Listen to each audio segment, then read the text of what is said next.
Sim, Sim. estamos. Ok. Então, qual que é o exercício? Exercício número 1, né? 1 mesmo. Exercício 1 na Benage da parte condicional. Aqui.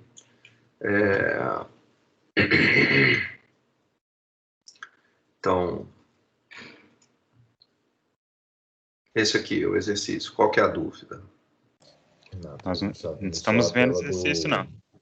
Hein? A gente está vendo só a tela do Finder do Mac. A gente não está vendo o PDF, não. Ué. Então, deixa eu voltar aqui.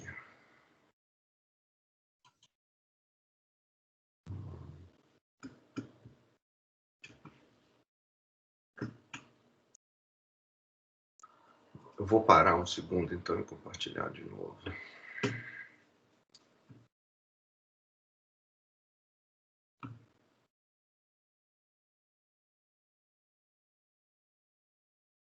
Área de trabalho.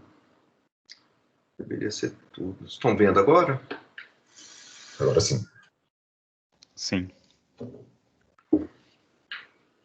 Então, professor, a questão era justamente essa, na 1, falei, se A está contido em B, aí lá na segunda linha, fala, temos certeza que B ocorreu, pois B é parte de A. Na verdade é o contrário, né, não? Não, eu quero agora... Essa é a primeira parte aqui. A primeira parte é desse jeito e tal, então... E o contrário. Sim. Agora eu estou começando a perguntar agora aqui o contrário, tá? Então, você quer falar o seguinte... não, tá certo isso aqui. Eu estou querendo olhar para isso daqui. Eu quero Sim, mas eu entendo, na segunda linha, na verdade. a explicação da primeira parte é que está invertida, professor. Saber que A ocorreu tende a aumentar a chance de B ocorrer. É isso mesmo. Mas a explicação da primeira parte, falando que B ocorreu, pois B é parte de A, é que parece estar invertida. Isso. Não, mas na está verdade, certo essa parte também. O correto seria... O A que ocorreu, né? A ocorreu aqui. Dado que A ocorreu, eu quero saber se B ocorreu. Mas como o A é parte de B, se A Então. ocorreu, o que significa A ocorrer? Significa lá está que... escrito B é parte de A. Ok, gente, vamos fazer o exercício aqui parte por parte, tá? Primeira parte. Primeiro, A está contido dentro de B. Então, A é parte de B. Todo elemento de A é também elemento de B. A e B são eventos, o que significa que são conjuntos do espaço amostral. O espaço amostral é o conjunto grande que contém pontos, cada ponto representando, de alguma maneira, um resultado possível do experimento. Ok. O que significa A ocorrer? Significa A é um subconjunto do omegão, do conjunto grande.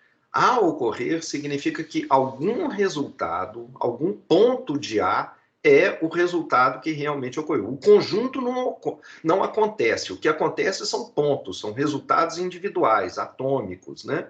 Os pontos do omegão. Quando a gente diz que o conjunto ocorreu, significa que um dos elementos desse conjunto foi o resultado, foi a instanciação do experimento aleatório que você fez. É o que apareceu no resultado. Ok. Então, quando a gente diz aqui que se A está contido dentro de B, se você me falar que A ocorreu, significa que um dos elementos de A é o resultado do experimento. Isso significa que é um dos elementos de B. Tá certo? Então, a ocorrência de A, ela aumenta a chance de B ocorrer por causa disso daqui, porque a chance fica igual a 1. Então, tem que ser maior do que qualquer chance que B tivesse. Né? Mesmo que B, inclusive, fosse igual a 1, continuaria aqui igual a 1. Então, a ideia aqui, essa frase aqui também está certa, está dizendo o seguinte, olha, se você me falar que A ocorreu, eu tenho certeza que B também ocorreu. A probabilidade agora ficou igual a 1, ela aumentou tremendamente, aumentou tanto que ficou certa, certeza absoluta. Ok, agora eu estou falando na direção contrária. B está contido dentro de A, e eu gostaria de saber o seguinte, se você me falar que o conjunto maior aconteceu, eu não tenho mais garantias de que o conjunto menor que está dentro dele aconteceu. Não tenho mais como garantir isso. Mas A coisa interessante é que, embora você não possa garantir que ele tenha ocorrido, a chance dele ocorrer aumenta. E é isso que o exercício aqui está pedindo para você mostrar. E aí, deixa eu ver se o resto da frase. Isso é, se B é parte de A, tá certo? B é parte de A. Saber que A ocorreu tende a aumentar, nem é tende a aumentar, né? Aumenta. O tende aqui é porque é maior ou igual. Ela, né, tem sempre, você pode sempre bolar um exercício matemático, principalmente no mundo de casos contínuos, em que a probabilidade fica igual, ela nem chega a aumentar, fica exatamente igual. Mas o fato é que não diminui, é isso que é importante, né? E na imensa maioria das vezes ela vai aumentar mesmo a probabilidade. E intuitivamente se for, tá certo, então o problema é esse mesmo, não está errado não. A nossa dúvida, professor, é na segunda frase, que está explicando a primeira parte, tem assim, temos certeza que B ocorreu, pois B é parte A. Se A está contido em B, então A é parte de B, não seria isso, não? Segunda frase. Ah, tá certo. É verdade. Essa parte aqui, isso aqui tá errado. A é parte de B, tá certo. Ok, desculpa. E olha que eu tô lendo isso aqui. Tem 5 minutos que a gente tá lendo isso. Tem toda a razão. Porque gera uma pequena confusão. A é parte de B. O resto tá certo. Tá? Mais alguma questão, gente? Ô, professor, só para ficar claro, então, por exemplo, se o A é um subconjunto, igual no exemplo lá, 5 e 6, o B é 4, 5 e 6. Então, mesmo o B sendo um conjunto menor, então a probabilidade é para cada um desses eventos pequenos, não é para o conjunto inteiro. Na hora eu fiquei até com essa dúvida que eu pensei, não, peraí, se o B, por exemplo, é um conjunto maior do que o A, por exemplo, se o A aconteceu é 5 e 6, eu tenho 4 no conjunto B, que é o maior, então esse 4 pode ser o evento que aconteceu. Então o A ter acontecido não garante que B aconteceu. Não.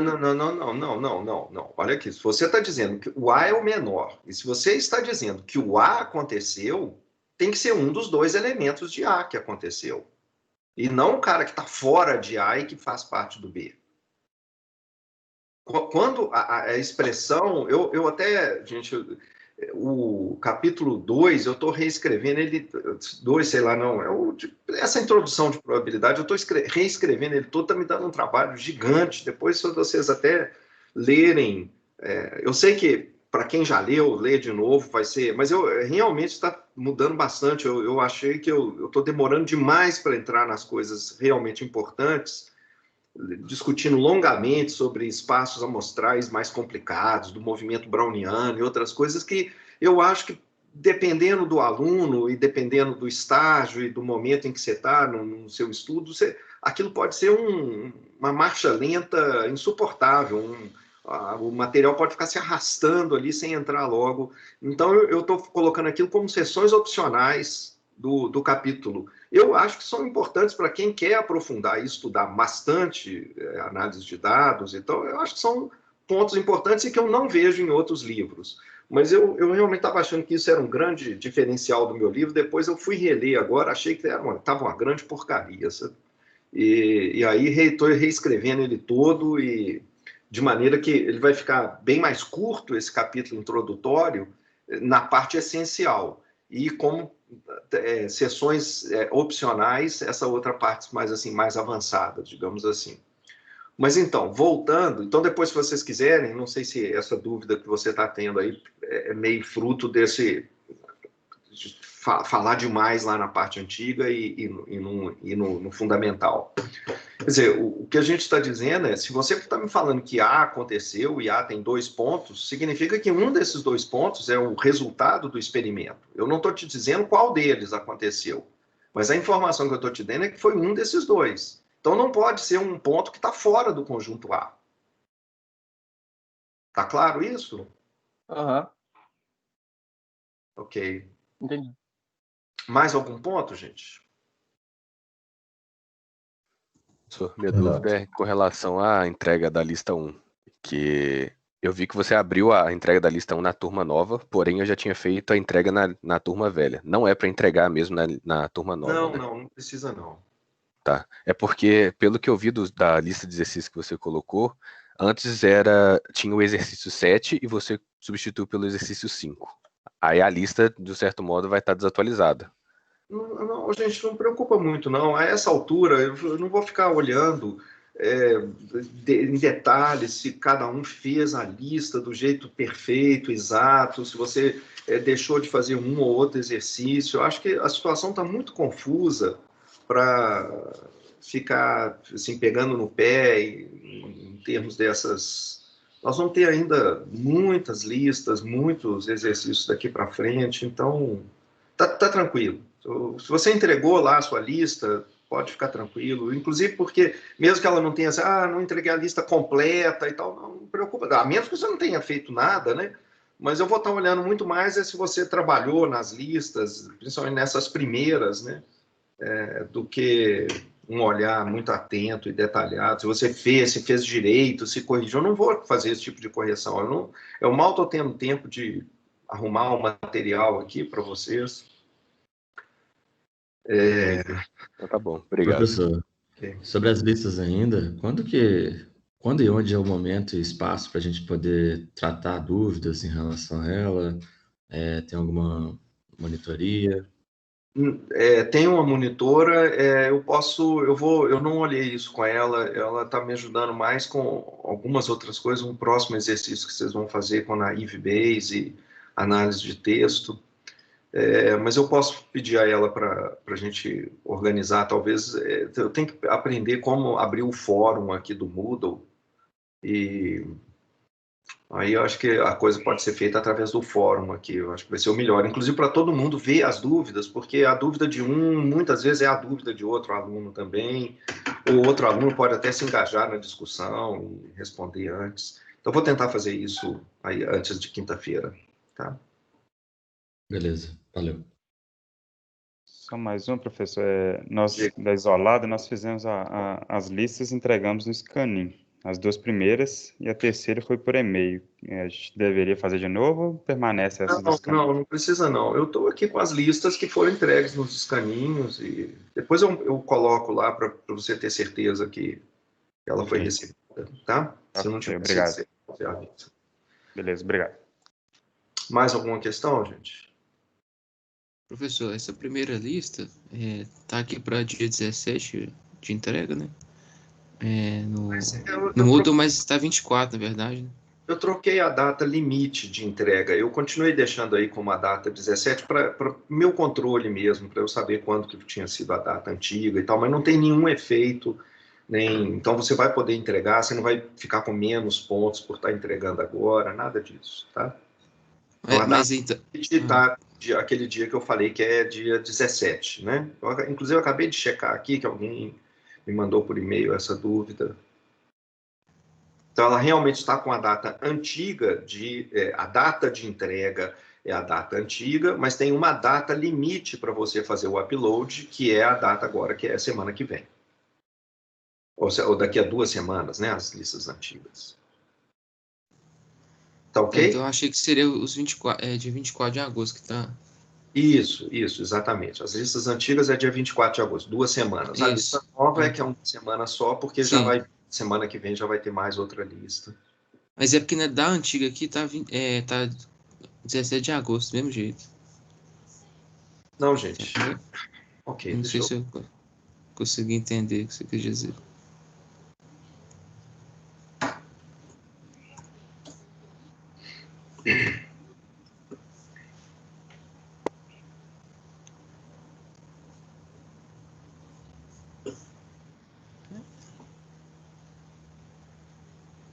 Aqui, nós estamos aqui, lista 1, tá ok?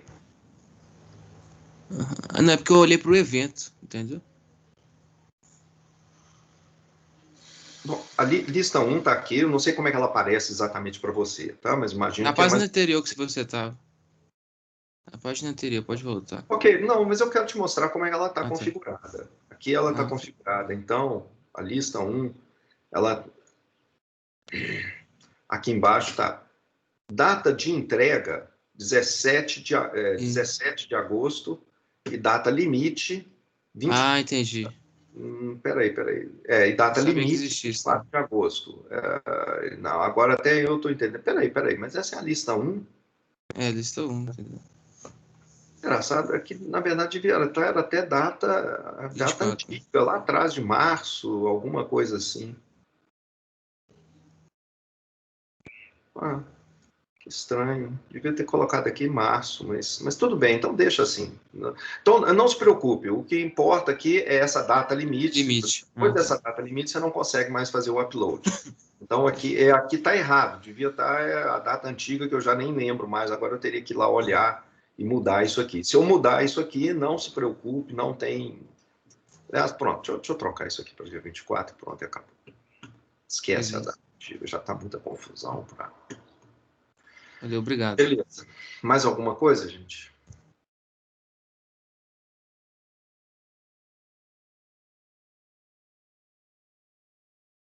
Então, vamos lá para o assunto de hoje. A gente vai começar o tópico de variáveis aleatórias. E deixa eu aumentar aqui, então, a tela. Como é que é mesmo, gente? Nunca lembro como é que é para visualização aqui.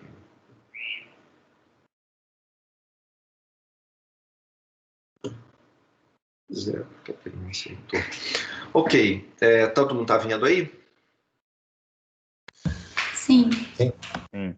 Ok, então vamos começar aqui. A gente vai falar de variáveis aleatórias.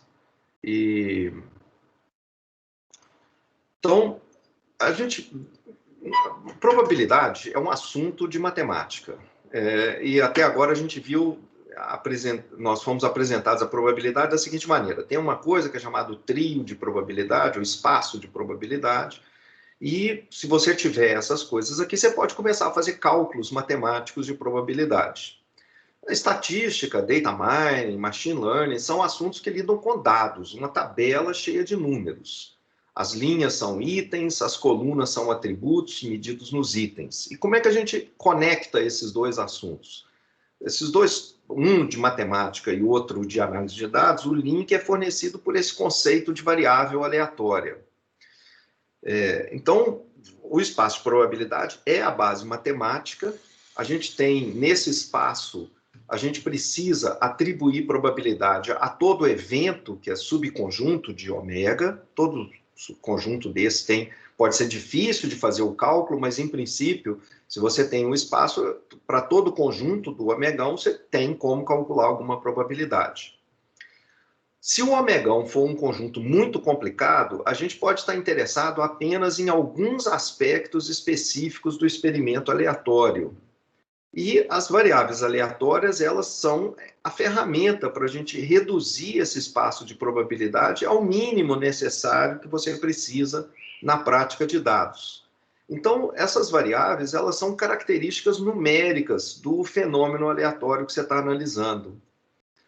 Então, formalmente, a gente diz que uma variável aleatória é uma função matemática, tem um termo aqui altamente técnico, mensurável de ômega, isso aqui está mais no livro para o revisor do livro, que sempre vai meter o pau porque o livro está informal, aí eu tenho que deixar essa palavra lá para ele saber que eu pelo menos sei do que é isso.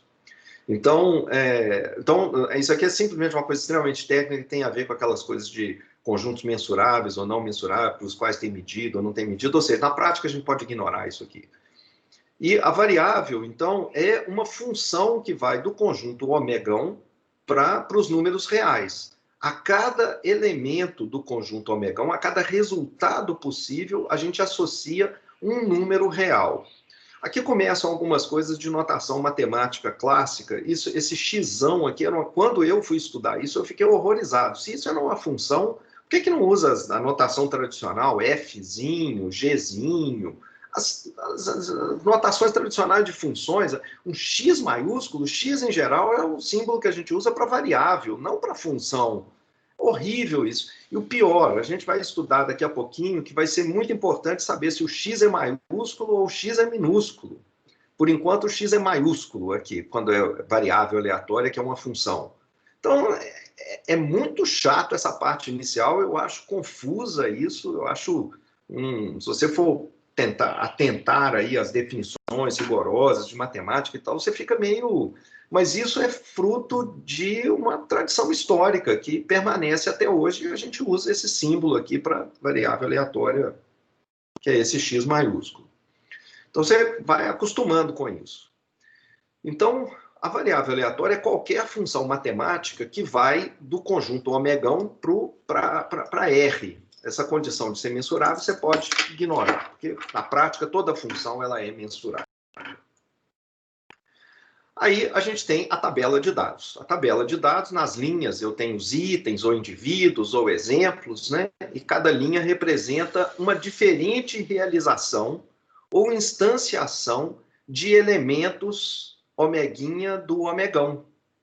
E nas colunas, eu tenho características ou atributos desses itens. Então, sei lá, se é indivíduo, por exemplo, eu podia estar medindo o sexo, a idade, o estágio do câncer, o saldo médio na conta corrente, tempo como correntista, etc. Então, informalmente, as variáveis aleatórias, elas têm aquela definição formal que eu falei anteriormente, mas informalmente você pode pensar nela como sendo representações matemáticas ou probabilísticas dessas colunas de atributos na tabela de dados estatísticos. E a conexão entre a tabela e o modelo probabilístico ela é feita assim. Vamos imaginar um espaço de probabilidade. Aqui está uma tabela de dados, e essa tabela de dados é para um problema de identificação de spam em e-mails. Então, você tem aqui umas pequenas, a variável, cada linha aqui é um e-mail, e cada coluna é uma característica do e-mail. Então, primeiro é se ele é spam ou não, depois o número de caracteres, depois o número de quebras de linha, o formato do arquivo, etc. Se tem um arquivo, se é um arquivo todo texto ou se tem um HTML. O espaço de probabilidade para esse problema vai ser o conjunto de todos os e-mails já recebidos e a receber por esse mecanismo mundial da internet que gera e-mails. Então, o ômega aqui é um conjunto gigante de coisas que nem aconteceram ainda. Por quê? Porque você está querendo fazer essa análise, com certeza, para os e-mails que você ainda vai receber. Esses que estão parte aqui da amostra, você já sabe se eles são spam ou não. Então, aqui na última coluna, você não precisa saber se eles são spam ou não nesse dataset. Isso já acabou, já passou. Então, essa matriz, ela contém apenas uma amostra dos elementos de ômega, alguns que você coletou. Cada linha da tabela corresponde a um elemento distinto do ômega. Não é um elemento inteiro. Tem mais coisas no e-mail do que isso que está aqui, do que sonha a sua filosofia. Tem muito mais coisa que poderia estar sendo medido no e-mail e que não foi medido em cada um desses itens aqui. Nós escolhemos algumas características, algumas features do e-mail para colocar aqui nessa tabela. Então, cada coluna representa diferentes características ou medições sobre esses e-mails, e, em geral, a gente supõe que diferentes e-mails, diferentes linhas, representam eventos independentes uns dos outros, independentes no sentido de diferentes uns dos outros, né? Não é o mesmo e-mail, não é um... Então, em cada linha, os elementos medem características diferentes do mesmo ômega. Então, isso aqui é importante. Linhas diferentes são elementos distintos, são e-mails diferentes. Um diferente do outro. São diferentes instanciações, diferentes realizações, né, diferentes seleções de e-mails desse conjunto omegão. Agora, ao longo de uma linha, os elementos medem características diferentes, mas do mesmo e-mail. Então, os elementos dentro de uma mesma linha costumam estar associados, correlacionados. A definição do que é correlação, a gente vai ver mais tarde, né? Mas a ideia é a seguinte: o que você colocou na linha 1 não tem, em geral, nada a ver com o que está na linha 3, no sentido de que são e-mails distintos, coletados de maneiras distintas, etc. Mas o que está numa mesma linha, essas coisas estão amarradas entre si. Quer dizer, o fato do indivíduo... Na verdade, o que a gente quer é exatamente explorar isso. como que o número de caracteres, o número de quebras de linha, o formato, etc., como que essas características, de alguma maneira, indicam o que você vai ver na primeira coluna aqui, se o cara é um spam ou não. Então, as linhas, né, idealmente, você quer nessa tabela que, na verdade, as coisas que estão na mesma linha estejam bastante amarradas entre si. Você vai querer explorar isso de alguma forma. Então, os elementos numa coluna da tabela de dados, a gente vê ela como instâncias agora de uma variável aleatória. Então, a variável aleatória, a gente vai ver a definição, a gente viu a definição formal dela, é uma função matemática do omegão para o x, etc., né? O que a gente vai ver agora é o seguinte, quando você olhar para essa coluna aqui de line breaks, o que a gente está vendo são diferentes instâncias dessa coisa matemática aqui. Diferentes valores. Por que é diferente valor? Porque são diferentes ômegas que você está pegando, diferentes e-mails. Para cada e-mail, você está medindo o x daquele ômega. O x que a gente está olhando aqui é o line breaks, número de quebras de linha. Você pode definir outras variáveis em cima do mesmo conjunto de e-mails. Você pode definir se o texto tem HTML ou não, o número de caracteres, você pode definir outras variáveis, que é o que a gente vai fazer aqui. Então o X ele mapeia uma coluna só? Cada X individual, sim. Cada X. Só que a gente vai ver vários X diferentes, né? Então, uma variável aleatória, toda variável, cada uma delas, pode ser pensada simplesmente como sendo... Tem aquela definição bastante formal, mas outra maneira que vai acompanhar a gente até o final do curso é o seguinte, uma variável aleatória é uma combinação de dois componentes. Um conjunto de valores que a variável pode assumir, esse conjunto de valores são números do intervalo real, e probabilidades associadas a esses dois valores. Essas duas coisas juntas constituem o que é uma variável aleatória. A razão da gente definir esse negócio chamado de variável aleatória é que muitas vezes um modelo para considerar muitas características simultaneamente de um evento aleatório é muito complicado. Na maioria das vezes a gente está interessado só em alguns aspectos do problema e eles podem ser representados por umas poucas variáveis aleatórias. Mas essa representação de espaço de probabilidades, ela é importante para todo o resto do formalismo. Por exemplo, demonstrações como o teorema central do limite, lei dos grandes números, essas coisas, né, o fato de que soma de variáveis, elas acabam sendo gaussianas. Se a gente não tiver esse formalismo aqui de espaço de probabilidades, a gente não consegue fazer isso. Não dá só com variáveis aleatórias. Então, as variáveis elas vão ser representadas por letras maiúsculas, em geral, do alfabeto, principalmente as últimas letras do alfabeto. A gente tem 3 tipos básicos de dados estatísticos nas tabelas de dados, e isso dá origem a diferentes variáveis aleatórias, diferentes tipos de variáveis aleatórias. A gente tem dados categóricos ou não numéricos, que podem ser nominais, sexo e a religião do sujeito, ou ordinais, por exemplo, a resposta a uma pergunta como: você confia muito, pouco ou nada nos membros do Congresso? Então, embora seja categórica a resposta, ela não é uma variável, não é uma resposta numérica, né? Ela tem uma ordem. Então, muito é mais do que pouco, que por sua vez é mais do que nada. O outro tipo de dado que você pode ter na tabela são dados numéricos discretos. Então, número de filhos que a pessoa tem, número de requisições nas últimas 2 horas, um servidor.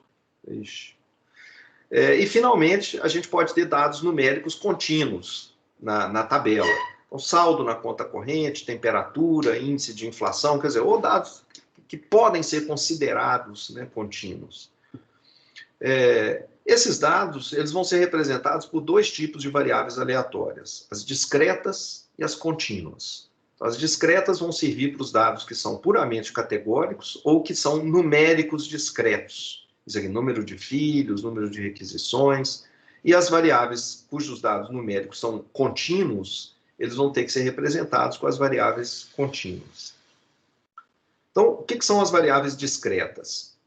Para os dados categóricos, elas são usadas, então, para dados categóricos ou numéricos discretos, e ela, como eu falei antes, você pode pensar nela sempre desse jeito, que é a maneira mais útil que eu acho de pensar. Ela é composta por... O que é uma variável aleatória discreta? São duas listas de valores enumeráveis. Uma lista com os valores possíveis que a variável pode assumir e outra lista com a probabilidade associada com cada um desses valores.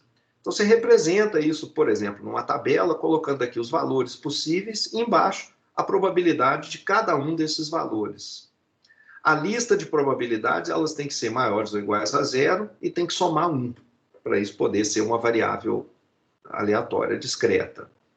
Então, você pode representar isso como um gráfico também, né? Colocando aqui embaixo os valores possíveis da variável, nesse caso, os valores possíveis para essa variável aqui é 0, 1, 2 e 3. E aqui uma barra cuja altura é a probabilidade da variável aleatória x ser igual ao valor x'I. Então, olha bem para essa notação. Isso aqui é importante, é uma notação, quando comecei a estudar isso, eu achei muito confuso isso daqui, eu achava difícil entender o que isso aqui estava querendo significar. O que era isso aqui? O que a gente está representando aqui, olha, probabilidades, elas são probabilidades de eventos. Então, qual que é o evento que está sendo considerado aqui? O que está sendo considerado aqui é o seguinte, essa probabilidade é a probabilidade de um conjunto de resultados do omegão, conjuntos omeguinhas dentro do conjunto omegão, tais que, quando você calcular o x, a variável x, a característica x, naquele indivíduo omeguinha, o que você vai olhar, o que você vai encontrar é esse valor x'I aqui, que pode ser 0, 1, 2 ou 3. Então, essa notação aqui, ela representa, na verdade, um evento lá no seu espaço amostral original. É o conjunto de todos os omeguinhas, é a probabilidade de ocorrer um dos elementos omeguinhas, tais que o x daquele omeguinha dê esse valor x'I aqui. Falado assim parece complicado, mas na verdade é bastante simples a manipulação dessas variáveis. Elas existem exatamente para tornar a nossa vida mais simples e a gente não precisar ficar pensando nessa ginástica que eu acabei de fazer. Então, vamos ver alguns exemplos. Uma coluna da tabela de dados indicando o sexo de um indivíduo escolhido de uma população, um indivíduo omeguinha. Então, esse indivíduo ele tem um monte de características, não é só o sexo dele. Tem 500 mil coisas que você poderia medir nesse indivíduo. Aspectos físicos, psicológicos, históricos, etc. Só que nós estamos interessados nesse aspecto dele aqui. Nós vamos até estar interessados em outros aspectos também, que vão ficar em outras variáveis.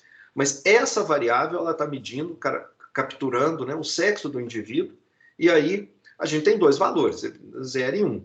E 0 vai ser o valor associado com o masculino, 1 vai ser o valor associado com o feminino. Os valores da variável aleatória têm que ser números reais. Então, quando você tem categorias como essas duas aqui, que não tem ordem nem nada, você atribui números arbitrários para essas categorias. Então, o que a gente está dizendo é x de ômega é 0 se o indivíduo, o omeguinha, for do sexo masculino. E x de 1. Para cada indivíduo, a gente olha apenas o sexo dele, olhando para essa característica, né, para esse x, então o x de ômega ele é um número que vai estar ou 0 ou 1, pertence a esse conjunto. E para terminar a especificação dessa variável, você, além de falar quais são os valores possíveis, você tem que dizer quais são as probabilidades. Então, nesse exemplo, a amostra está sendo recolhida de uma população, de um conjunto de indivíduos, em que a chance de ser do sexo masculino é 35% e a chance de ser do sexo feminino é 65%. Então, tem mais mulheres do que homens nessa população. Então, você tem outros exemplos, um posto de gasolina, você monitora a cada 5 minutos, durante as horas de pico, o uso de 4 bombas de abastecimento de veículos. De 5 em 5 minutos, você anota o número de bombas que estão em uso. Então, o que você tem aqui são os itens ou instâncias, são os diferentes instantes de tempo. Os dados são numéricos discretos, e em cada instante pode ser 0, 1, 2, 3 ou 4, o número de bombas que estão em uso naquele instante. Então, considera o omeguinha um dos instantes de tempo em que você vai olhar essa bomba, e x de ômega é o número de bombas que estão em uso naquele instante. Além de você falar os valores, então x de ômega é um dos números, 0, 1, 2, 3 ou 4. Com certeza, em qualquer instante, x daquele instante tem que ser um desses 4 números. E além disso, tem aqui embaixo as probabilidades associadas com cada um desses possíveis valores que essa variável discreta assume. Como é que... Bom, numa rede social, a gente tem N usuários vértices ao acaso, a gente escolhe N usuários vértices ao acaso e conta o número de arestas incidentes de cada um deles, quer dizer, o número de seguidores que esses indivíduos têm. Os itens ou instâncias são os diferentes usuários dessa rede, dos quais a gente já mostrou apenas Nzinho. Olhamos só Nzinho. Os dados são números discretos, são numéricos, né, e discretos, porque é uma contagem. E não tem um número muito claro, de um número final, 0, 1, 2, 3. Não tem um limite máximo natural. Você pode até falar, olha, não pode ser mais do que o número de pessoas que estão na rede como um todo. Mas, em geral, essas redes são tão grandes que a gente nem sabe exatamente qual é o tamanho exato delas em um instante.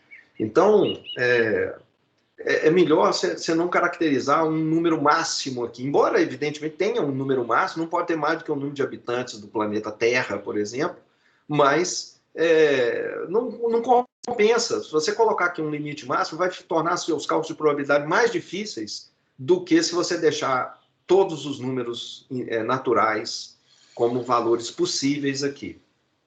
Como assim? Quer dizer, eu estou deixando um número infinito de possibilidades para esse número de seguidores? Nós vamos fazer isso porque a gente vai especificar agora as probabilidades, aquele segundo elemento fundamental, de tal maneira que valores que são muito grandes começam a ter uma probabilidade pequena.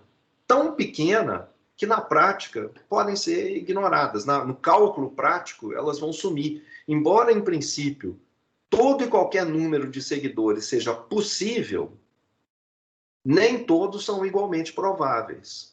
Alguns vão ser, na verdade, tão improváveis, sei lá, 25 bilhões de seguidores, é um número tão improvável que, na prática do cálculo, não vai fazer absolutamente nenhum efeito. E quando a gente estiver trabalhando com esse número natural, a gente tem uma série de modelos que a gente pode usar, são modelos matemáticos de séries de números, séries que somam, né, um número infinito de valores que a gente pode somar e que a gente pode trabalhar e encontrar vários resultados matemáticos úteis para esses números. Distribuição de Poisson, por exemplo, distribuição de Pareto, são distribuições de cauda pesada, são muito usadas aqui para essas redes sociais, e tornam os cálculos muito mais fáceis e praticamente daria a mesma coisa se você tentasse fixar um valor máximo aqui, mas te daria muito mais dificuldade matemática para trabalhar, se você fixar esse número máximo. Então, essa lista de valores que estão aqui, agora é uma lista infinita, mas os números têm que ser maiores ou iguais a 0 e tem que somar 1. Então, a soma dessas probabilidades aqui tem que ser 1. Vamos ver alguns exemplos desse tipo de situação. Você pergunta uma amostra de indivíduos, as instâncias, qual que é a religião do indivíduo. Católica, protestante, sem religião, essas são as opções de resposta. Então, tem 6 categorias possíveis para cada resposta. Claramente, essas categorias elas não são numéricas e não tem ordenação entre elas. Protestante não é maior do que sem religião, nem menor, nem igual. Então, a gente vai representar essa coluna de dados com uma variável aleatória x, e como x é uma função que vai de ômega para reta, arbitrariamente, a gente associa um número a cada categoria de resposta. Então, por exemplo, podia fazer isso aqui. dependendo do indivíduo que a gente está olhando, o omeguinha, o X dele vai ser 1, 2, 3, 4, 5 ou 6, dependendo da categoria em que ele cair. Esses números que estão aqui, então, são completamente arbitrários. Você podia fazer qualquer outra associação entre as categorias e os números que vão aparecer depois. Por exemplo, essa outra aqui. Ninguém faz isso, todo mundo usa uma categorização natural, a categoria 1, 2, 3, 4, 5 e 6, mas, em princípio, você pode usar qualquer coisa, tá?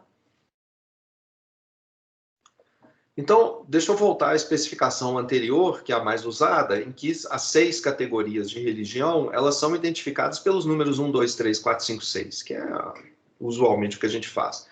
Para completar a especificação da variável, você precisa também declarar quais são as probabilidades associadas com cada categoria de religião, cada valor possível da variável. Usando dados do IBGE da década de 80, eu peguei lá uns números e vi o seguinte: ser católico, por exemplo, naquela época, 75% das pessoas da população brasileira se declaravam católicos, 15% protestantes e etc. Aqui estão os números, então, que o IBGE coletou num censo aí de 1980. Isso aqui, então, se você estiver selecionando alguns indivíduos ao acaso da população brasileira, se você não me falar mais nada sobre esse indivíduo, é isso aqui que a gente esperaria, que 75% dos, mais ou menos, né, 75% de uma amostra de indivíduos deveriam ser da religião católica, 15% de uma religião protestante, mais ou menos isso daqui é o que você esperaria ver na sua amostra.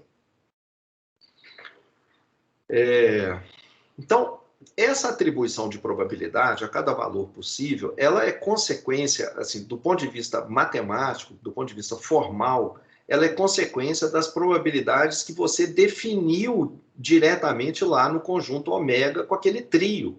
Lembra que nesse trio tinha uma função de probabilidade aqui, um P, que servia para qualquer, né, uma probabilidade que você calculava para os elementos de ômega. Então, se você estiver, por exemplo, lançando uma moeda 6 vezes, esse aqui é o conjunto ômega. Ômega tem 36 elementos, você coloca a probabilidade de cada um desses elementos como 1 sobre 36. E se você, por exemplo, não estiver interessado na ordem em que os resultados aparecem, mas só no número total de caras que aparecem, você pode, então, focar numa versão reduzida do espaço de probabilidade, usando uma variável aleatória. Nós vamos definir, por exemplo, o x do ômega, um aspecto do ômega, como sendo o número de Cs que estão na sequência. Não importa a ordem, em que local que eles aparecem. Então, formalmente, a gente falaria assim, está aqui o ômega, para o conjunto dos ômegas eu já tenho uma distribuição de probabilidade, mas agora eu estou interessado num aspecto dela, que é isso daqui, o número de Cs em ômega. Então, o x de ômega vai ser a resposta tem que ser um dos números de 1 até 6, porque foram 6 lançamentos. Esses são os valores possíveis da variável aleatória x. Cada um desses valores possíveis possui uma probabilidade que é induzida pelo que você definiu no espaço de probabilidade geral, nesse omegão que está aqui. O que você definiu nesse omegão, que foi isso que está aqui, ele induz, por exemplo, o que são as chances de ter uma cara, 2 caras, 3 caras, etc. Então, se você está falando, quando você estiver falando relembrando aqui, agora formalmente definindo aqui a notação, né, quando a gente estiver falando de algo como x ser igual a 6, a gente está querendo falar sobre o evento do conjunto dos ômegas, tais que o x daquele omeguinha foi igual a 6. Nesse exemplo aí das moedas, isso significa simplesmente um único elemento do conjunto omegão, que é esse daqui, com 6 caras. Se a gente estiver falando, se a gente quiser calcular, por exemplo, a probabilidade do x ser igual a 5, o que nós estamos calculando é a probabilidade desse conjunto. É a probabilidade de ocorrer isso daqui, de ocorrer um dos omegas, um dos omeguinhas, tais que o x desse omeguinha é igual a 5. Ou seja, ocorreu um desses elementos aqui. Então, é um jeito complicado de falar isso, né? Para esse exemplo muito simples aqui, parece assim, daí até a razão pela qual eu coloquei aquelas coisas complicadas no início do curso e que agora eu estou passando para sessões opcionais lá no capítulo 3, capítulo introdutório de espaços de probabilidades. É porque quando você vai trabalhar com espaços, com processos estocásticos, séries temporais, com coisas mais complicadas, voltar naquele tipo de situação, ter em mente isso que eu estou falando aqui agora de maneira muito clara, ter isso na sua mente, é muito útil, torna mais simples você entender os resultados que a gente tem lá. Se você, para exemplos simplíssimos, idiotas como esse daqui da moeda, esse negócio de variável aleatória parece um overkill, né? Assim, poxa, um exagero, para que tudo isso? Que complicação matemática exagerada para uma bobagem como essa? Você vai contar o número de caras? Precisa disso? Isso era uma coisa, quando eu comecei a estudar isso, me incomodava muito. Eu falava, pô, mas isso aqui está parecendo... O cara está... Para que tudo isso? É desnecessário, parece um pedantismo enorme, falando de coisas complicadas quando podia ser muito simples. É importante, é o momento de aprender isso, porque se você continuar avançando nesses estudos, você vai precisar desse tipo de formalismo. Não para esse problema aqui da moeda, mas para outros problemas mais complicados. Então, toda vez que a gente fizer alguma declaração, uma proposição acerca do valor de uma variável aleatória, o que a gente está implicitamente fazendo é fazendo uma declaração acerca de um evento do conjunto omegão. É isso que é importante. Ok, então para esse caso isso fica simples, e aí tem mais um pouquinho de notação, não só quando você falar sobre o valor exato da variável, mas se você também declarar outras coisas assim, como por exemplo, o que significa xão, a variável xão ser maior ou igual a 5. Isso significa que você está se perguntando alguma coisa sobre esse evento. O conjunto dos ômegas tais que o x de ômega é maior ou igual a 5. Você tem 5 ou mais caras nos lançamentos, que corresponde, então, a esse conjunto aqui. E assim por diante. Além disso, eventos, eles podem ser manipulados com união e interseção, porque são conjuntos dentro do ômega, e isso é refletido na hora que a gente fala sobre os valores das variáveis aleatórias também.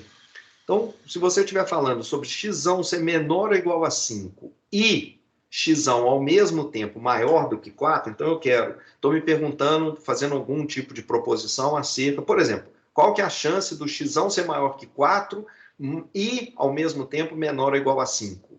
Então, o que você está se perguntando é pela interseção desses dois conjuntos. O primeiro é o ômega ter o x de ômega menor ou igual a 5, interseção com os omeguinhas tais que o x de ômega é maior ou igual a 4. O que corresponde a esse evento do lado de cá. Então, quando você estiver manipulando variáveis aleatórias desse jeito, o que a gente está fazendo é, na verdade, fazendo operações com conjuntos lá no conjunto omegão. Bom, depois que a gente definiu uma variável discreta, os valores possíveis e as probabilidades associadas com esses valores, uma outra função muito importante é a função de distribuição acumulada da variável aleatória. Então, essa função é uma função que a gente vai denotar desse jeito, com esse F assim, essas barras duplas, e ela é uma função matemática. Ela, para cada elemento da reta, ela associa uma probabilidade, então é um número entre 0 e 1. Então, para cada x da reta, ela calcula essa probabilidade que está aqui. Olha aqui, de novo, uma certa confusão agora. A probabilidade desse x maiúsculo ser menor ou igual a um x minúsculo. Isso, de novo, assim, estude com carinho isso daqui, porque é confuso no início e é importante, porque é assim que vai ser até o final. É assim, probabilidade ficou com essa anotação que eu acho horrível. Então, vamos tentar entender um pouco, assim, de maneira bem clara, o que isso aqui significa. Primeiro, essa função é uma função que não tem nenhuma informação adicional, além daquela que já está na lista de probabilidades que você declarou antes. E, no entanto, apesar de não ter nenhuma informação adicional, ela é importante tanto na teoria quanto na prática. Então, vamos dar uma olhadinha com um pouco de cuidado nessa função, calculando ela num caso particular para a gente começar a entender. Vamos imaginar que eu tenho uma variável aleatória discreta, x, cujos valores possíveis é 0, 1, 2 e 3. Eu não estou nem falando sobre qual que é o ômega, o que não importa. É uma variável que assume 4 valores, qualquer que seja o omeguinha, ela assume um desses 4 valores, e as probabilidades são essas que estão aqui nessa tabela. Então, a chance de, ao selecionar um indivíduo lá, você observar o valor 1 é 0,1. A chance de observar o valor 3 é 0,2. E esses números aqui somam 1. Então, vamos calcular a função matemática aqui, f de x, que é isso daqui para alguns dos valores de x. Começando, isso aqui é calculado para todo e qualquer número real, x. Então, vou começar atribuindo, calculando, por exemplo, f no ponto menos 1. X igual a menos 1. Então, jogando o x aqui como menos 1, observa que o x continuou lá maiúsculo. Eu estou me perguntando pela probabilidade do x ser menor ou igual a menos 1. Essa probabilidade ela é 0. Por que ela é 0? Porque para todo e qualquer omeguinha, na hora que você calcula o x, ele tem os valores 0, 1, 2 e 3. Então, ele nunca vai ter um valor menor que 0. Então, quais são os ômegas, tais que o x de ômega dê um valor menor ou igual a menos 1? Não tem ninguém. Não tem nenhum ômega, tal que quando você calcular o x dele, vai dar um valor menor que menos 1. Toda vez que você calcular o x, o que vai aparecer é... Aliás, aqui estava errado, né, gente? Eu falei 0, 1, 2 e 3, depois escrevi 1, 2, 3, 4 aqui. Deixa eu ver o que eu usei aqui depois. 1, 2, 3, 4. Então, é o que está na tabela aqui que vale, tá, gente? É o que está na tabela aqui, vocês desculpem. Mas o raciocínio continua idêntico. Então, essa probabilidade aqui ela é 0, porque qualquer coisa que você medir vai ser ou 1, ou 2, ou 3, ou 4. Não tem chance de ser menor que menos 1. Então, é 0. Então, pela mesma razão acima, na verdade, se você calcular qual que é a chance do x ser menor ou igual a 0, qual que é a chance do x ser menor ou igual a meio, tudo isso vai ser sempre igual a 0. Então, para qualquer x minúsculo menor que exatamente 1, que é esse primeiro número que aparece aqui, você vai ter a chance de observar um x menor que aquele cara igual a 0. Então, você começa a criar essa função matemática desse jeito aqui. Enquanto esse valor for menor que 1, está aberto aqui, devia ter uma bola aqui no valor do 1. Enquanto ela for menor que 1, estritamente menor que 1, a probabilidade, o que está aqui no eixo vertical, é a probabilidade de você observar a característica x menor ou igual àquele valor x. Então, menor ou igual a 0 é 0. Menor ou igual a menos 1 é 0. Então, qualquer valor menor que 1 é 0, a probabilidade. Então, vamos agora considerar o ponto x igual a 1. Exatamente o ponto x igual a 1. Nesse caso, essa função f de x dá um salto. Porque eu estou querendo agora considerar o evento, o x, a característica x, ser menor ou igual a mais 1. Olha, isso é o conjunto dos ômegas, tais que quando eu medir o x, eu encontro um valor menor ou igual a 1. Ah, bom, tem um tantão de gente que o x fica igual a 1. A gente até viu aqui, ó, mais ou menos 10% dos pontos do omegão vão ter o valor x igual a 1. Então, tem uma chance boa de você encontrar um indivíduo que tem o valor 1 como resposta aqui do x. Então, se você perguntar qual que é o f no ponto 1, ou seja, qual que é a probabilidade do x ser menor ou igual a mais 1, isso vai coincidir com o valor do x ser igual a 1, porque, na verdade, não tem ninguém menor que 1, né, que mais 1, e que é exatamente o 0,1. Então, a função que era 0 até chegar no 1, quando ela encosta no 1, ela dá um pulo, e um pulo de tamanho 0,1. Então, a gente tem aqui. Aqui está a função. Ela, nesse instante aqui, ela era, até esse instante aberto aqui, ela era igual a 0. Nesse instante, ela pula aqui para 0,1. Vamos ver o que acontece, por que ela fica constante aqui nessa faixa de valores aqui agora. Vamos pegar um valor, por exemplo, igual a 1,5, um valor que está aqui no meio. Olha. 1,5 aqui. Ela continua exatamente igual a 0,1. Por quê?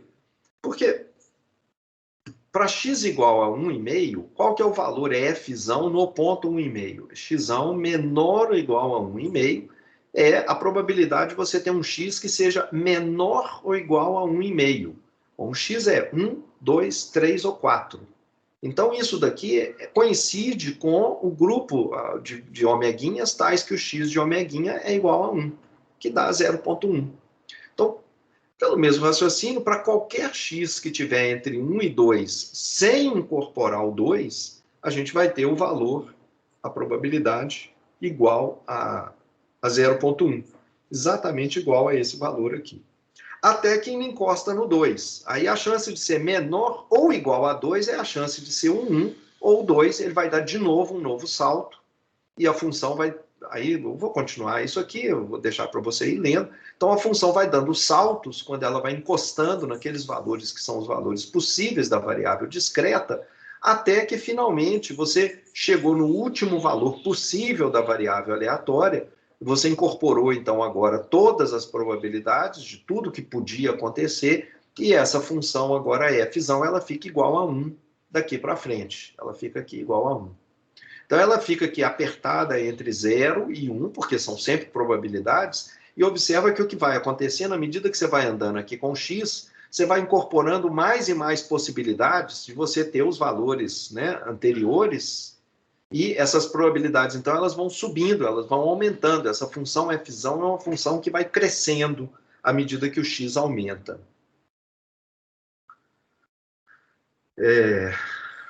E o que acontece aqui nesse 1, que foi igual a 1, quando eu falei anteriormente que você podia ter o número de possibilidades infinito, né? Assim, desculpe aqui, peraí. Aqui você tinha 4 valores possíveis, uma hora você encosta no último valor e aí ela fica igual a 1 dali para frente. E quando você tem um conjunto infinito de possibilidades, por exemplo, o número de seguidores de alguém numa rede social, e você não quer colocar um limite máximo aqui. Os limites possíveis é 0 seguidor, 1 seguidor, 2 seguidores, 3, 4, 5, etc., sem um limite máximo pré-definido. E tem probabilidades aqui que somam 1. Bom, a função continua sendo a mesma. F de x é igual a isso daqui, onde você vai acumular aqui, você vai pegar todos os x que são menores, todos os valores possíveis, que são menores ou iguais a esse xzinho aqui. Então, pegando aqui todos os xis que são menores ou iguais a esse xzinho que você está fixando, você vai somar aquelas probabilidades. Você vai acumulando essas probabilidades. E daí o nome da função. F de x, então, é simplesmente o valor acumulado das probabilidades.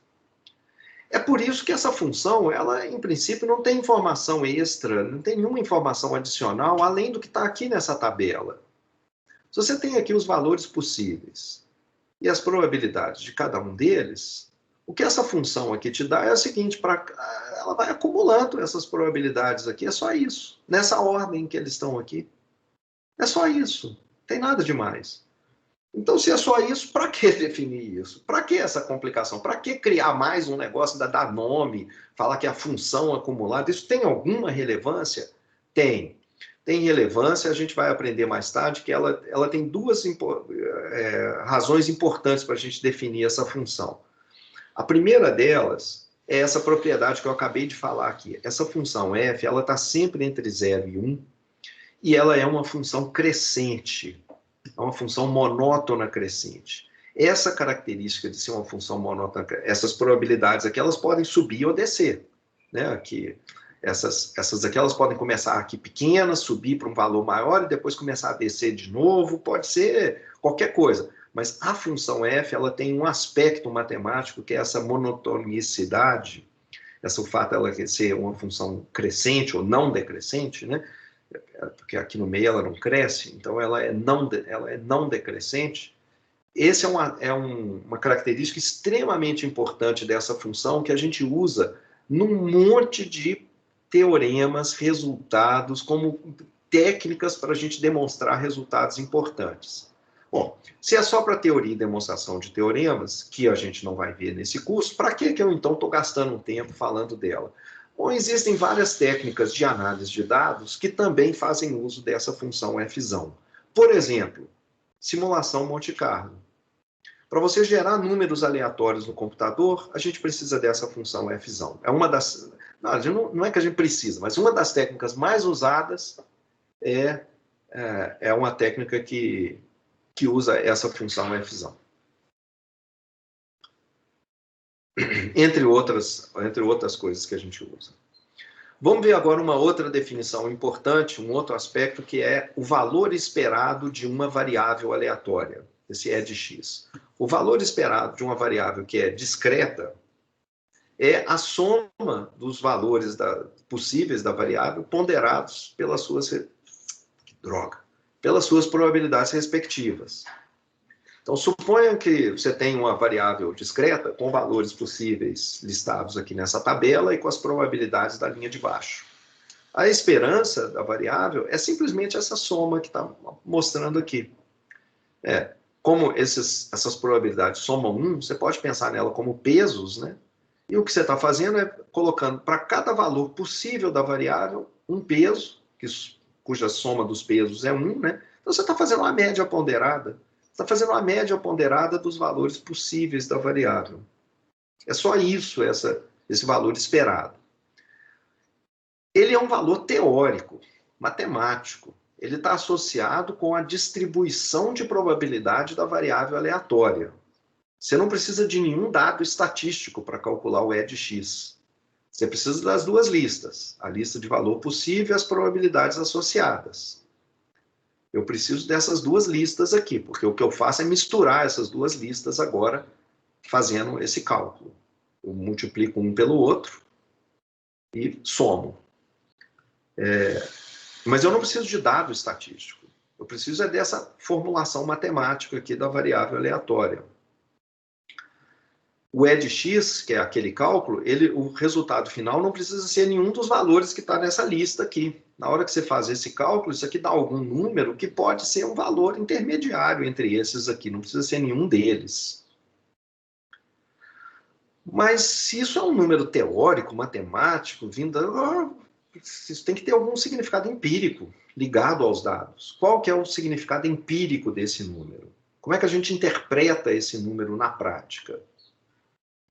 Vamos supor que a gente tem uma variável aleatória discreta com uma lista de valores possíveis e com as suas probabilidades associadas. E vamos imaginar agora que a gente pegou um dataset em que a gente está vendo várias instâncias dessa variável x. N são instâncias da variável x.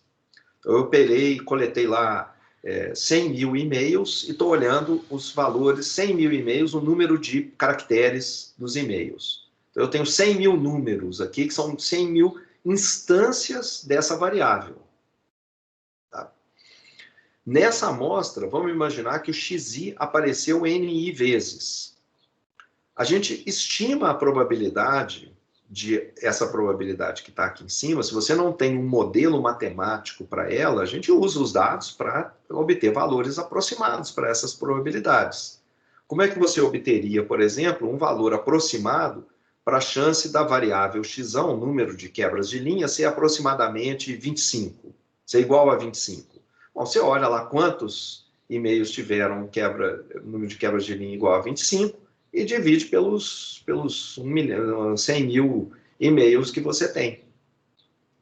E se você tiver isso, se você tem essas probabilidades aqui aproximadas, você vê o que o valor esperado também é aproximadamente. Como essas probabilidades aqui são aproximadamente iguais a esse número que está aqui em cima, você pode ver essa esperança como sendo um número aproximadamente igual ao número que você vai obter na sua tabela, se você pegar cada um dos valores que a variável tem e multiplicar pela frequência que você viu no seu dataset da ocorrência daquele número, daquele valor.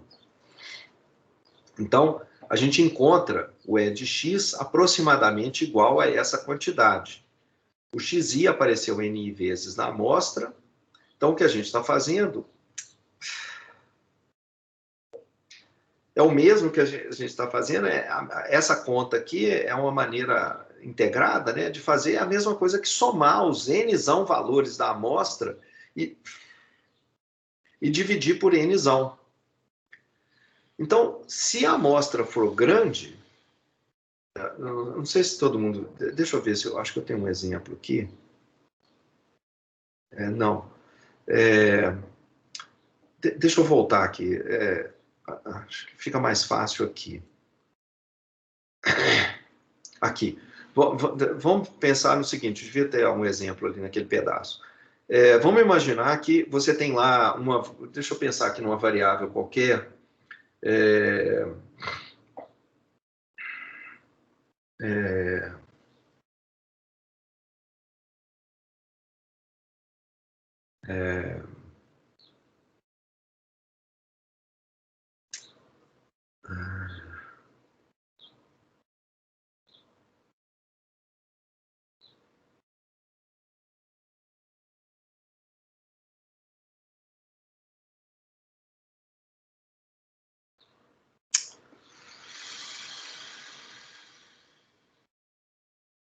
Podia ser exatamente 4, hein?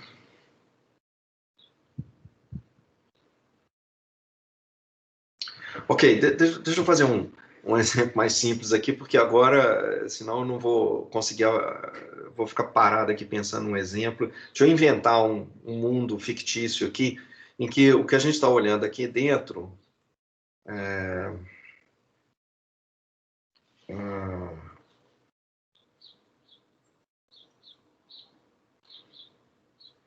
Professor, o senhor não poderia usar o exemplo da religião com os dados do IBGE? É o pior exemplo possível, porque lá os números que a gente pôs para a categoria é completamente arbitrário. Então, o que eu estou querendo fazer... Deixa eu fazer um negócio mais... Pronto. Deixa eu fazer um negócio simples aqui, que é o seguinte. Eu estou jogando a moeda para cima 5 vezes. Deixa eu ver se a gente tinha lá. Não tinha. Eu estou jogando a moeda para cima 5 vezes e estou contando o número de vezes em que aparece cara. A variável cara aparece. Aliás, deixa eu só ver aqui uma coisa. Só um segundo. Deixa eu fazer o seguinte. Deixa eu ir para frente, eu volto aqui. Eu volto nesse ponto aqui. Tá? Porque eu vou mostrar a distribuição binomial, senão eu vou... vai ser mais fácil eu fazer isso. Então, segura por um minuto aqui a interpretação disso aqui. Eu vou voltar nesse ponto. Tá? Isso aqui é importante, então eu vou voltar nisso daqui a pouquinho. Então, deixa eu só reforçar. Aliás, deixa eu seguir em frente, eu reforço isso depois que eu der o exemplo. E aí, então tá. Então, variável discreta é isso, duas listas, uma lista de valor possível, uma lista de probabilidades associadas, e a gente aprendeu duas coisas importantes associadas com essas listas. Uma delas é calcular a função de distribuição acumulada, e outra coisa é o valor esperado, que é um número só, um E de x, que é misturar aquelas duas coisas. Existe ainda variância, a gente vai ser na próxima aula, a gente vai falar de variância de variáveis. Eu vou deixar a variância um pouco mais para frente. Mas essas variáveis discretas, existem infinitas distribuições de probabilidade. Você pode definir de qualquer maneira, qualquer lista de 4 números possíveis, e você põe as probabilidades que você quiser embaixo. Entretanto, você tem algumas atribuições de probabilidade, algumas listas, né, conjunto de listas, que acabam recebendo nomes especiais. Elas aparecem com frequência na análise de dados, são matematicamente tratáveis. Então, a gente tem, de certa maneira, um saco de distribuições bem conhecidas, e a gente, em problemas específicos, a gente costuma ir lá dentro e tirar algumas dessas distribuições que a gente conhece, algumas dessas variáveis discretas, populares, que a gente vai aprender algumas delas agora. Então, a primeira delas, é a mais simples de todas, é aquela em que você tem só 2 resultados possíveis. Então, o x de ômega só assume 2 valores, é spam ou não é spam. Então, para qualquer indivíduo, para qualquer e-mail, você só tem 2 valores possíveis. Você define 2 probabilidades, o x igual a 0 e o x igual a 1, que são essas duas probabilidades, a probabilidade do x ser 0 e a probabilidade do x ser 1. tem que somar 1, essas duas probabilidades aqui, o que significa, então, que a probabilidade do x ser 1 tem que ser 1 menos a probabilidade do x ser 0. É comum, nessa situação, a gente escrever que a chance do 1 é um pzinho e a chance de ser 0, que é 1 menos p, é representado pela letra qzinho, um q minúsculo.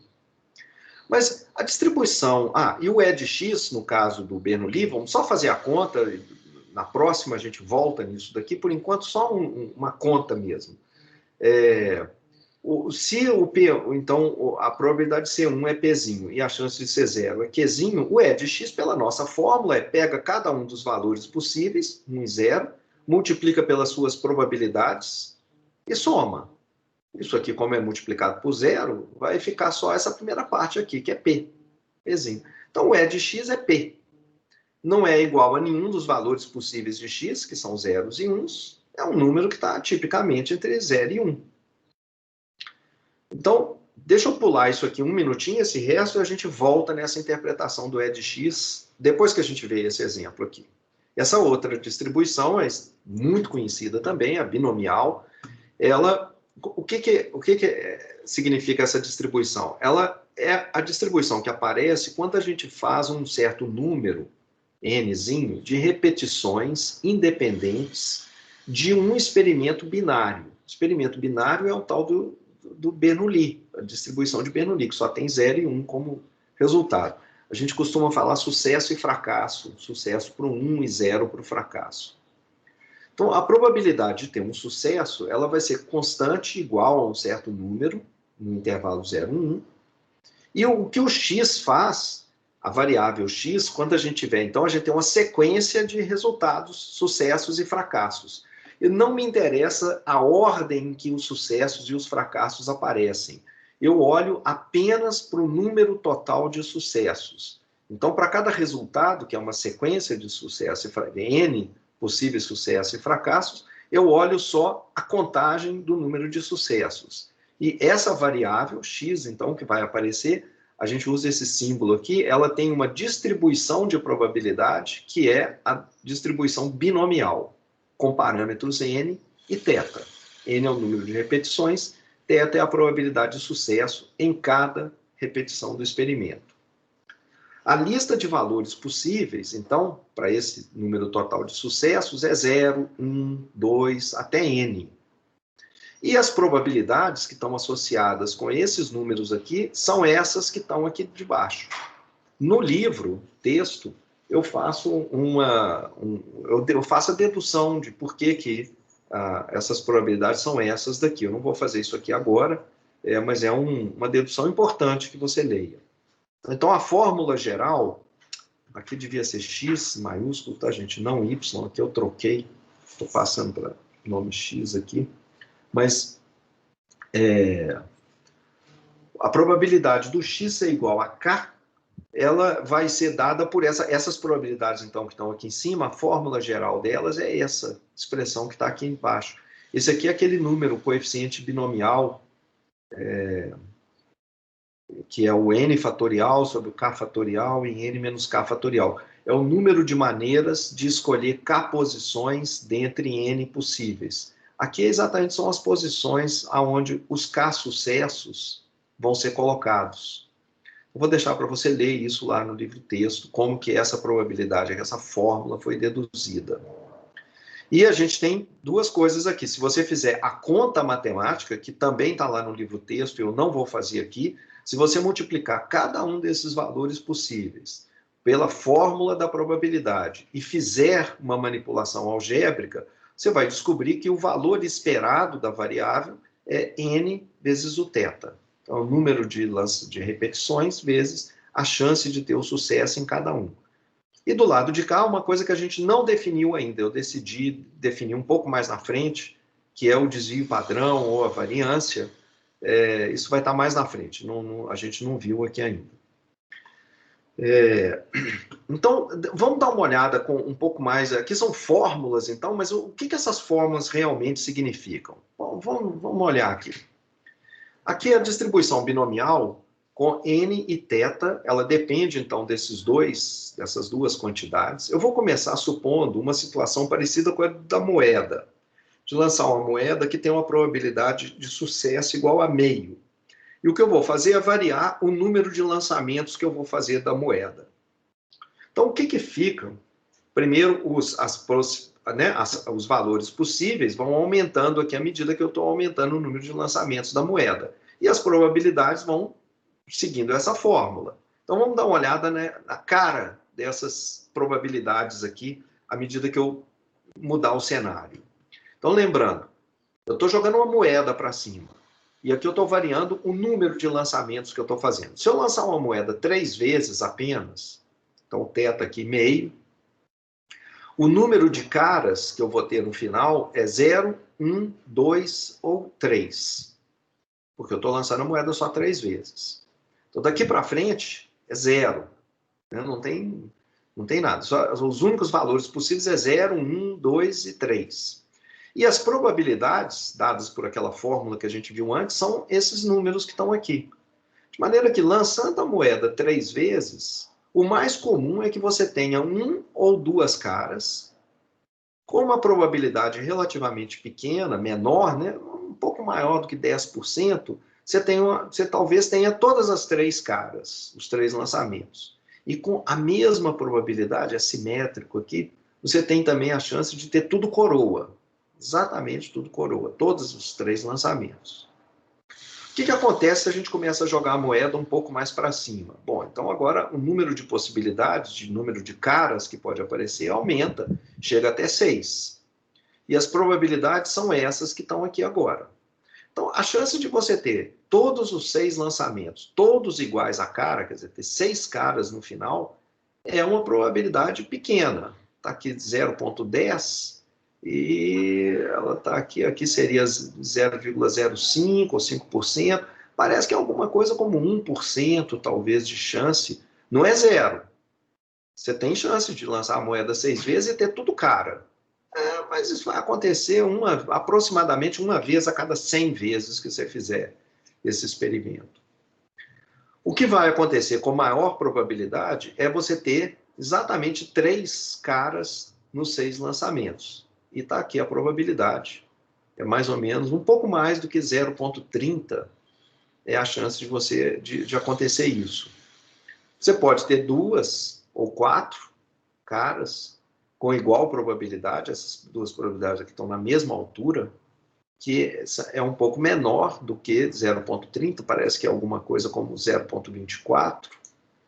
E você pode chegar a ter só uma cara ou 5 caras, com uma probabilidade que é mais ou menos 0,10, 10% de chance. E como eu falei antes, com 1% mais ou menos de chance, você vai ter ou 0 caras ou 6 caras.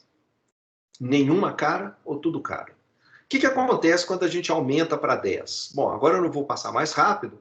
O que vai acontecer é que essas probabilidades agora elas vão se espalhar agora de 0 até 10, e a chance de você ter tudo 0 ou todas nenhuma cara, ou todas as 10 como caras, é uma probabilidade bem pequenininha. A bolinha está aqui, mas ela é praticamente 0. Não é exatamente 0, tem a fórmula lá anterior. Está aqui a fórmula. Isso aqui é a chance de ter 0, seria 1 menos meio elevado a 10. Não é 0, mas é pequeno. Aqui está o que é mais comum. O mais comum é você ter exatamente 5 caras, e isso acontece com a probabilidade 0,25. Então, é o mais comum, mas não é absurdamente provável. Existe uma chance boa de você ter 4 caras ou 6 caras, uma chance razoável de você ter 3 caras ou 7 caras, e assim por diante. Quando você aumenta para 20 lançamentos da moeda, então agora as probabilidades, o número de sucesso se espalha entre 0 até 20. As chances de você ter muitas caras ou muito poucas caras é praticamente 0. Na prática, é quase 0. E as probabilidades se espalham aqui. Observa que agora o eixo aqui ele não vai mais até 0,30. Está diferente desses 3 que estavam aqui em cima. Tá? A probabilidade agora, como você tem mais pontos aqui, você tem muito mais pontos aqui, tá, de 0 a 20, está espalhando essas probabilidades, está distribuindo as probabilidades sobre esses 20 valores, isso aqui tem uma altura menor. Quando você passa para 50, as probabilidades têm essa cara, praticamente zero. Já nem estou partindo mais de 0, estou partindo de 10, e também nem estou chegando a 50, estou chegando só até 40, porque aqui continuaria tudo praticamente zero, né? Aqui para baixo também seria tudo praticamente zero, as probabilidades. E se você ficar com probabilidade igual a 100 lançamentos da moeda, o mais comum é aparecer 50 moedas, mas isso tem uma probabilidade só de mais ou menos 8%. A chance é razoável de você ter, na verdade, 49, 51, 48, 52, etc. Tem vários outros valores aqui razoáveis, com probabilidades que não são tão diferentes desses 8%, 4%, 5%. E, na verdade, a probabilidade, ela não passa muito de 40 caras, né? Se você está lançando 100 vezes, muito provavelmente o número de caras é incerto, mas deve ser alguma coisa entre 40 e 60. A chance de ser um valor maior do que 60 é muito pequena, porque é a probabilidade de ser 61, 62, 63, que são essas probabilidades aqui. Somar essas alturinhas é pouca coisa que fica para o lado de cá. Observa também como que o formato dessas probabilidades agora, embora a variável seja discreta, ela vai obtendo essa cara de um sino aqui, né? Uma forma mais ou menos bonitinha, de uma função contínua, que, para quem já viu isso antes, já estudou probabilidade um pouco, é a função gaussiana, a densidade da gaussiana, que a gente vai ver na próxima aula. A binomial, se eu colocar 0,1 e variando, agora a probabilidade não é mais meio. Eu vou continuar variando o número de lançamentos, mas vou deixar 0,1. Agora, se eu lançar a moeda 3 vezes, com uma chance de sucesso pequena, de 10% só, o mais comum vai ser você ter 0 caras. Ela tem uma probabilidade de mais ou menos 70% de chance de você, no final, lançar a moeda 3 vezes e tudo coroa. Tem alguma chance de aparecer uma cara? Aparecer todas as 3 caras é extremamente improvável. A probabilidade é muito próxima de 0.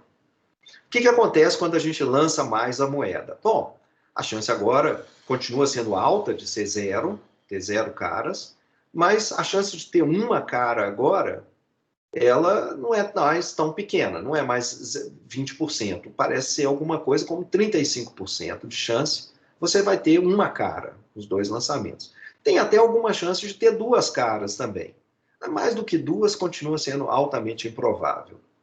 Mas claro que à medida que, mesmo a chance de aparecer uma cara sendo pequena em cada lançamento, quando você começa a aumentar muito o número de vezes que você lança a moeda, a chance de uma ou 2 caras aparecerem começa a aumentar. Então as probabilidades elas vão se distribuindo aqui agora. Você vai aumentando as possibilidades aqui no eixo horizontal e vai distribuindo as probabilidades, que tem que sempre somar 1, você vai distribuindo eles aqui. À medida que você está aumentando o n igual a 20, por exemplo, agora, se você lança a moeda 20 vezes, você ter tudo coroa já não é mais a situação mais provável. O mais provável agora é você ter 2 ou 1 cara.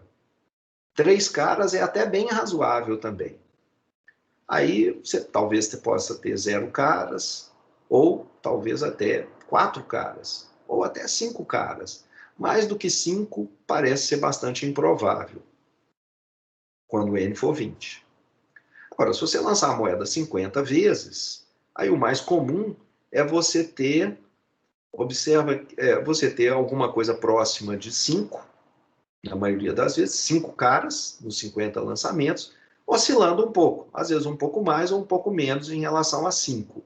Mais do que 10 é altamente improvável. Aqui com 100. E aí você vê que, de novo, aquele mesmo formato que estava aparecendo antes, esse aqui, começa a aparecer aqui também.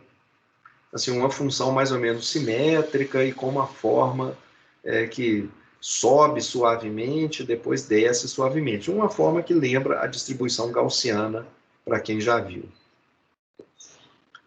Ok. Nosso tempo está praticamente acabando e eu vou só... Deixa eu ver aqui o que eu vou fazer. Existem 2 exemplos aqui que são exemplos importantes, mas eu não vou entrar em muitos detalhes sobre eles, vou passar rapidamente. Tem eles, os 2, no livro texto, bem discutidos. O primeiro, vamos imaginar uma doença num gado e ela tem incidência de 25% dos animais tem a doença. Nós estamos aí, todo mundo deve estar cansado de ver Covid para cá, Covid para lá, né, exemplos, etc. Então, esse exemplo aqui vem a calhar. Imagina que você está testando uma vacina recentemente descoberta e você injeta essa vacina em N animais sadios, que certamente estão sadios, sabidamente estão sadios. Então não vamos avaliar, não vamos discutir como que a pessoa sabe que eles estão sadios, mas suponhamos que você sabe exatamente que eles estão sadios.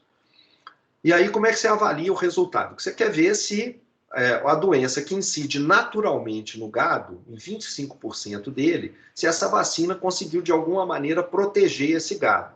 Você aplica a vacina, solta o gado lá depois, e depois de algum tempo você olha se você teve um sucesso ou não. Sucesso vai ser se um dos animais no qual você injetou a vacina, se ele está sadio. Bom, se a doença, se a vacina, ela for completamente inócua, se ela for completamente ineficaz, se ela for uma... Eu não vou resistir, gente. Se ela for uma cloroquina da vida, ela, suponhamos, né, que ela seria... Se ela for não alterar em nada o que estiver acontecendo no mundo, a chance de sucesso seria 75%.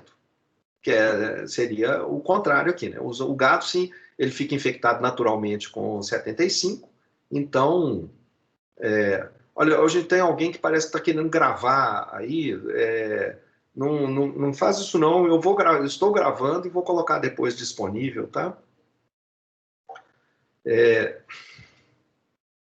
Não, gente, acho que tem alguém usando aqui se você estiver controlando, aí vai ficar complicado aqui para mim. Então, ok, 25%, para cada animal, então, a chance de sucesso é ele ter esse 0,75. E qual que é a probabilidade, então, agora, de que K dos N animais não estejam contaminados? Olha, isso é a distribuição binomial. Nós vamos estar imaginando que eu peguei e testei em N animais, eu injetei em N. Para cada um deles, é como se eu estivesse jogando uma moedinha para cima para verificar se deu cara, se ele está sadio ou não. A chance de cara é 0,75. Então, qual que é a chance de eu encontrar no final K dos animais sadios? Vai ser a distribuição binomial. Eu não estou interessado aqui na sequência em que eles estão ficando infectados. Eu vou lá olhar depois os 100 animais que eu testei, se eles estão infectados ou não. Então, está aqui o Y igual a probabilidade, e eu vou fazer um cálculo aqui que é o seguinte. Vamos supor que eu vacinei 10 animais. Qual que é a chance de todos os 10 estarem sadios no final? Bom, a chance de todos os 10 estarem sadios é 0,56. 5% mais ou menos, está aqui, 6%. Se eu vacinar 12 indivíduos, 12 animais, qual que é a chance de todos os 12 estarem sadios no final? Você joga lá na probabilidade, na fórmula aqui, vai ser essa expressão, e isso dá... Gente, tem alguém aí tentando ter o controle aqui dos slides. Esses slides, eles já... Bom, 3% essa probabilidade. Então, se num total de 10 ou 12 animais, nenhum é contaminado, a gente vai ter uma indicação mais ou menos forte de que o soro teve algum efeito. Por quê? É um raciocínio meio complicado aqui. A gente não tem uma prova absolutamente líquida e certa de que a vacina é bem sucedida. Mas imagine que você vacinou 12 animais, olhou para eles depois e descobriu que todos os 12 estão sadios. Qual que é a chance de que, se a vacina não é eficaz, se ela é inócua, qual que é a chance de você ter realmente os 12 no final sadios? Bom, é 3% só de chance. Não é impossível, mas é improvável. Então, se a vacina é inócua, tipicamente você não esperaria observar todos os 12 sadios no final. Então, se você observar os 12 sadios, isso deveria ser um resultado que indica que o soro deve ter tido algum efeito protetivo junto a esses animais. Não é uma prova definitiva, não é uma prova conclusiva, a gente provavelmente vai fazer mais testes, a gente vai estudar mais o fenômeno, mas começa a ser uma indicação razoável de que ou um evento muito improvável aconteceu, a vacina é inócua e todo mundo ficou sadio no final, ou então a vacina tem eficácia e protegeu os animais. Vou deixar para você ler isso aqui depois. E quero só passar rapidamente aqui pelo último exemplo, que é um modelo bastante conhecido aí para grafos sociais, é o modelo de Erdős e Reni. Imagina que a gente tem N vértices e nós vamos conectar essas pessoas para formar uma rede social. Quantos vértices a gente pode formar? Bom, tem esse número aqui de pares de possíveis arestas. E aqui a aresta é não direcionada, tá? Você é amigo ou não é, e se você é amigo do fulano, o fulano também é seu amigo. Para cada par de vértices, a gente joga uma moeda. Se for cara, eu conecto a aresta. Se for coroa, não. Deixa eu chamar a probabilidade de cara de θ. E a moeda ela é lançada independentemente. Eu vou fixar um vértice qualquer e vou chamar de y o número de amigos que esse cara vai ter, esse vértice aqui. Olha, esse é o modelo binomial que a gente acabou de estudar.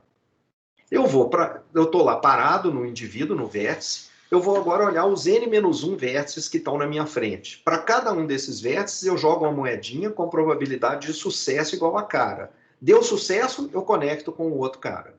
Deu fracasso, eu não conecto.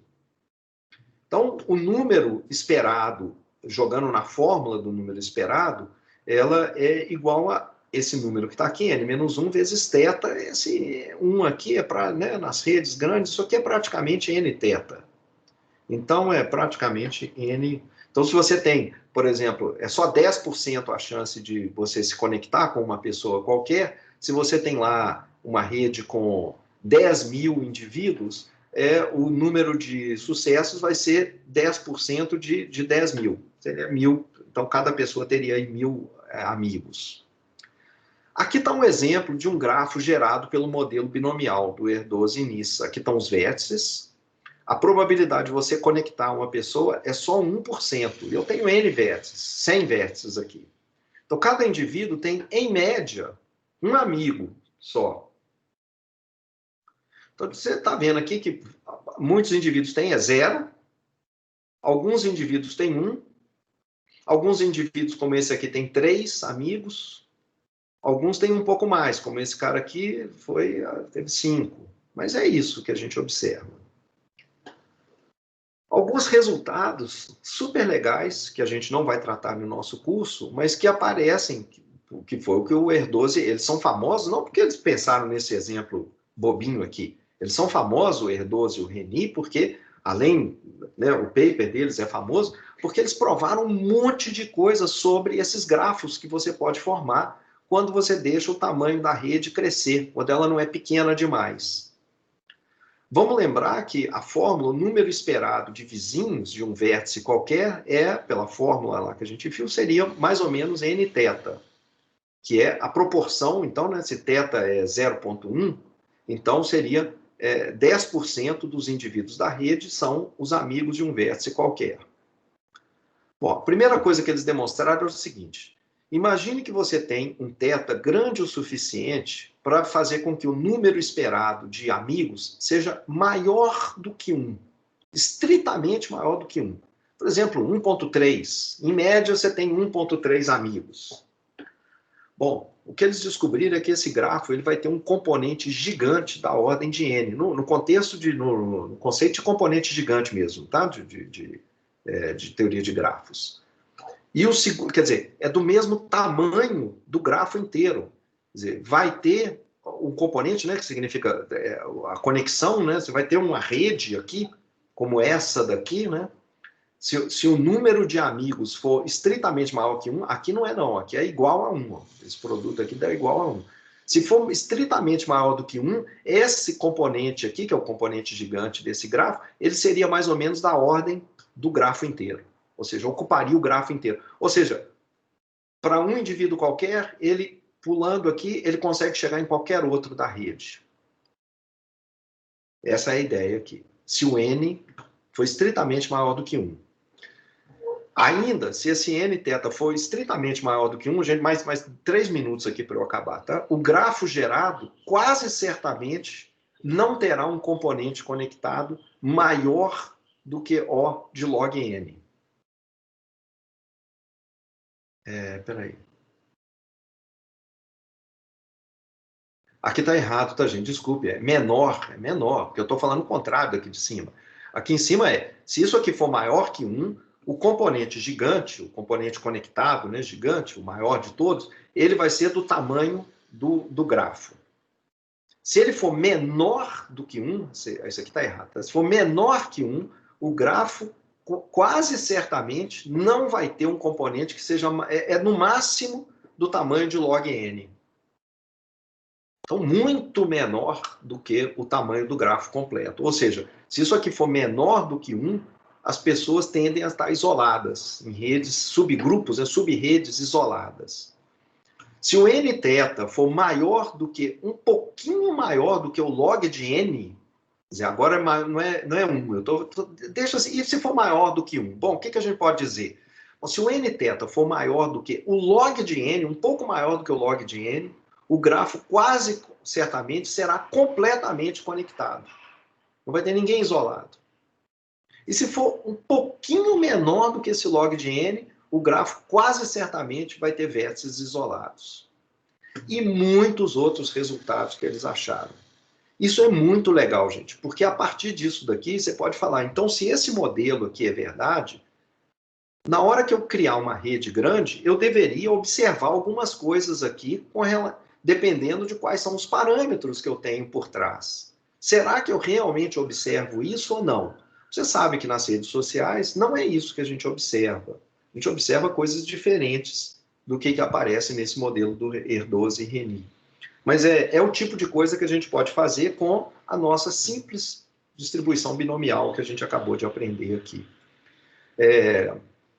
Então, tem aqui mais alguns comentários sobre o grafo do Herdose e Reni, mas eu vou deixar para vocês lerem isso lá no livro-texto. E na próxima aula a gente retoma falando da distribuição multinomial, que é super importante para tratamento de texto. Tem alguma questão aqui agora, gente? Algum ponto, alguma dúvida?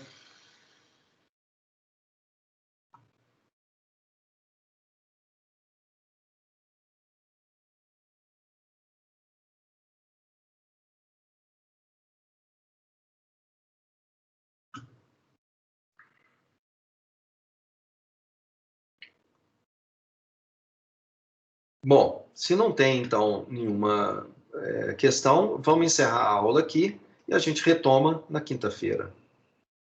Tá ok? E professor? Tô bem, obrigado. Bom dia. Tchau. Obrigado. Até quinta. Tá.